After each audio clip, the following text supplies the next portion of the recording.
Janita from grade 10, Hitna from grade 10. We are here to give you an idea about basic model circuit. To assemble the components of electrical circuit, we need a battery, key, rheostat, resistor, ammeter, voltmeter and connecting wires. So this is a battery. Positive of the battery will be connected to the positive of the ammeter. Negative of the ammeter will be connected to the positive of the voltmeter. This is the resistance wire. Negative of the voltmeter will be connected to the upper end of the rheostat. The lower end of the rheostat will be connected to the key and the other end of the key will be connected to the negative of the battery. So voltmeter will be always in parallel in circuit and ammeter will be in a series. So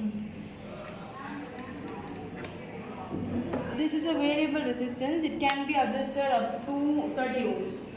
When it get increased, the current will also get increased. When it get decreases, the current will also get decreased. Thank you. Thank you.